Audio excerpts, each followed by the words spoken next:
This is Justin Gaethje versus Ilia Topuria. I just posted my interview with Justin Gaethje. Go check it out on my shorts. It's an old interview. Just thought you guys would like seeing that. He's a good dude. Justin Gaethje with a massive opportunity here to really shake up the world. I shook up the world. His pathway is very clear, okay? Justin Gaethje cannot take this dude down. He'll get submitted. A lot of you don't know about the submission game of Ilia Topuria, but I can watch his training and watch his old fights and tell you he's got a nasty ground game, and Justin Gaethje sucks at jiu-jitsu. He should not be wrestling with this dude. I've seen some of you guys say that. You guys are crazy. Justin Gaethje's getting guillotined right away. He's getting his back taken and fucked up right away if he wants to grapple.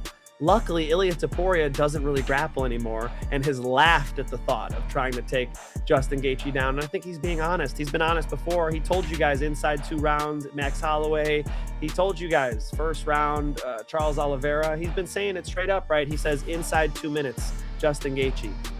Justin Gaethje needs to move and kick.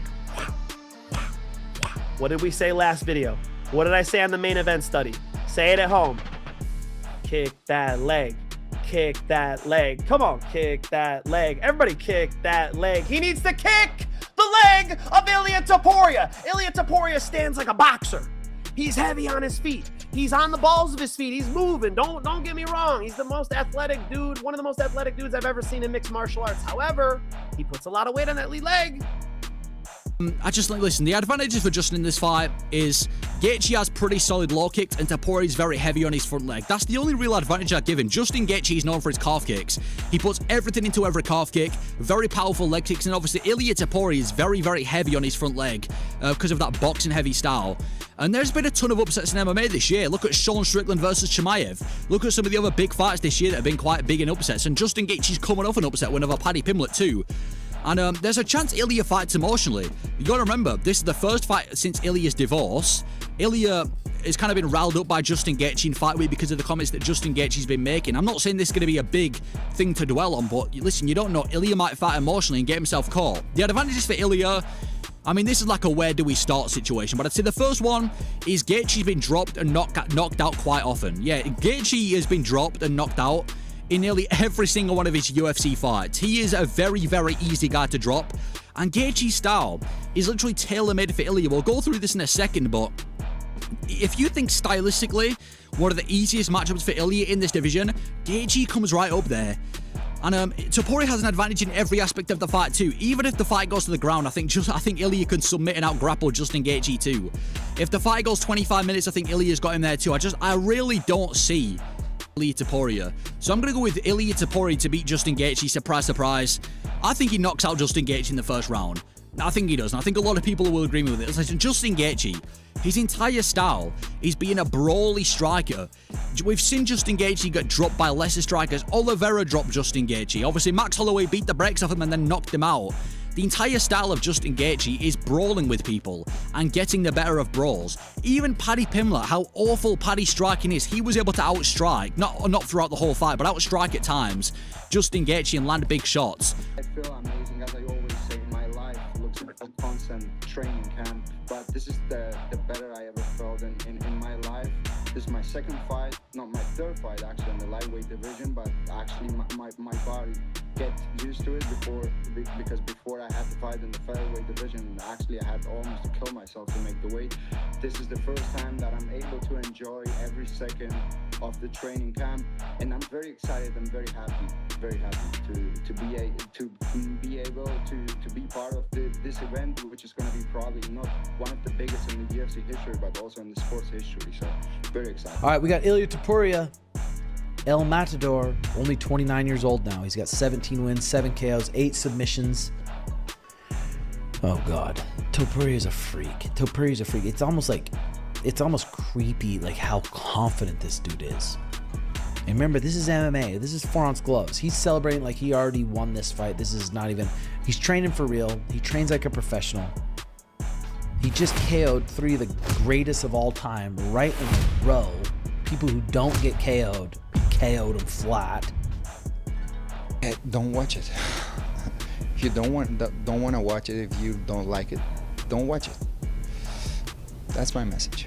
We don't force anyone to watch it, to attend the event, to do whatever. Like, if you're a fan of the sport, of any sport, you are gonna watch it because it's gonna be something you need production-wise, sports-wise, like from every side you are gonna look at it. It's a very special, a unique event that you wanna watch it. And if you don't, just don't watch it. Do whatever you have to do.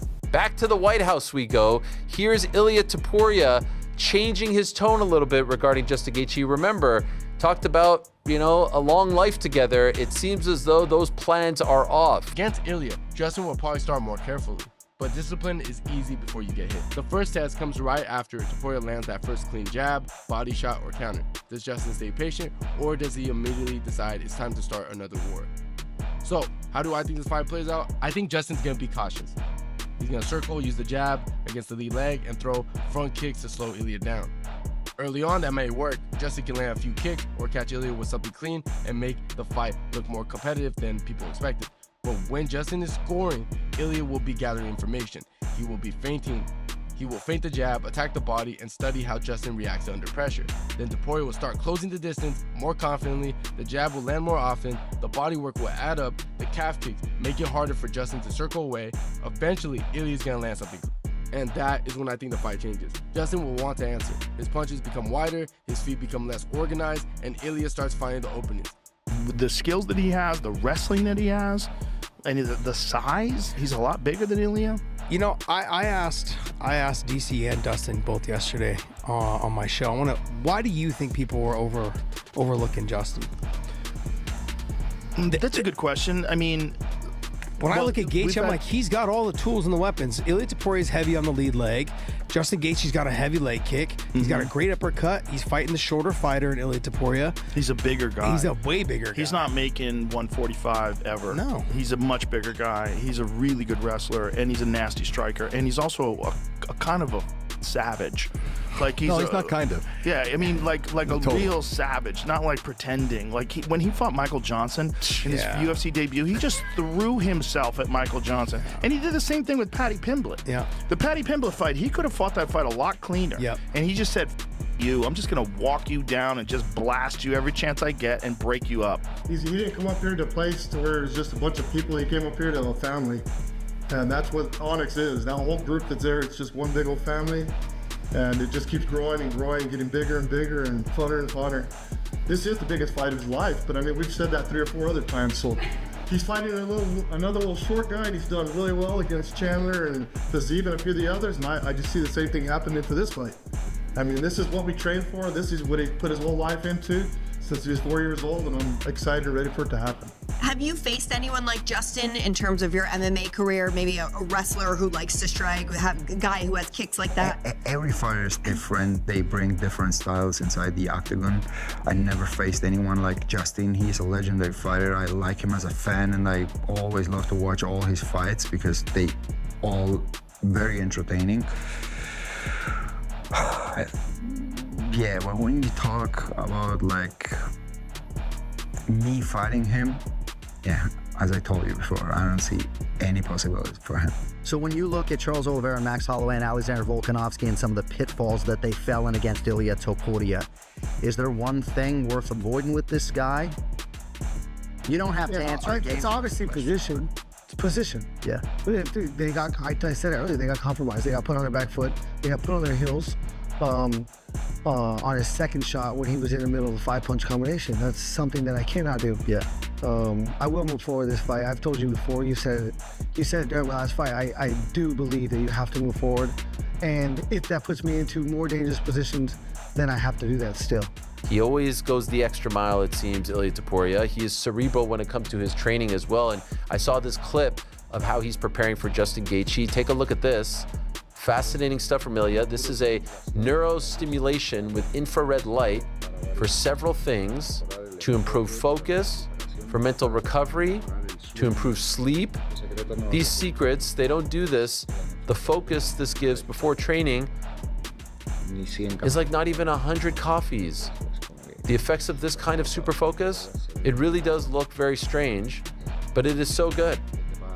You have to pay a price for good things sometimes. Topuria versus Justin Gaethje. and I'm sold. I'm watching it. Now, Ilia Topuria, he has a way of going into the fight, getting himself in a position, and being able to execute flawlessly. You saw him do something that nobody's been able to do before. He was able to knock out Max Holloway. He was able to knock out Charles Oliveira in the first round. He is a finisher with beautiful combinations in boxing. He also can wrestle, and he doesn't really throw any high kicks or any body kicks. It's all calf kicks. He has a way about going about his fights, and he knows what he needs to do, and he's able to execute. And he has fought before, and he's been hurt, and he's been able to make adjustments in the fight and be able to finish that opponent. Now, when it comes to Justin Gaethje, we look at Justin Gaethje's, what he's gonna be doing. And the interesting about Ilia Topuria is that he doesn't have a big, massive team. It's his team focused on him getting the best version of him when he steps inside the octagon. And then you have Justin Gaethje, who comes from an amazing camp, and he has a great coach in Trevor Whitman.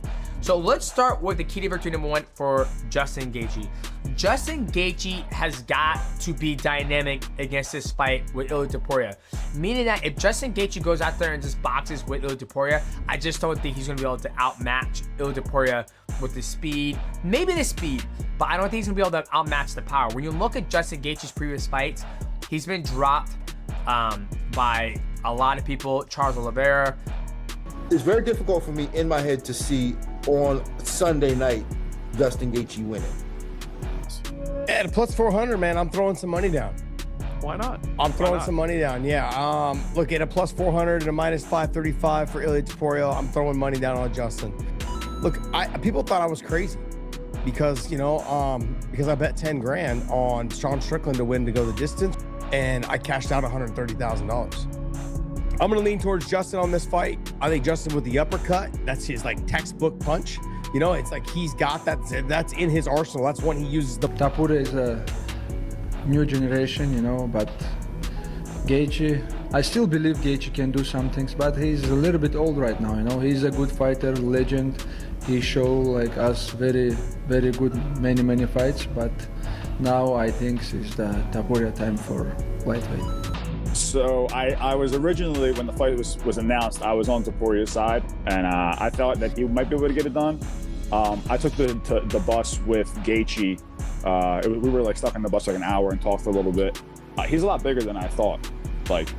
He's face tall. to face, he's a lot bigger than I thought he was.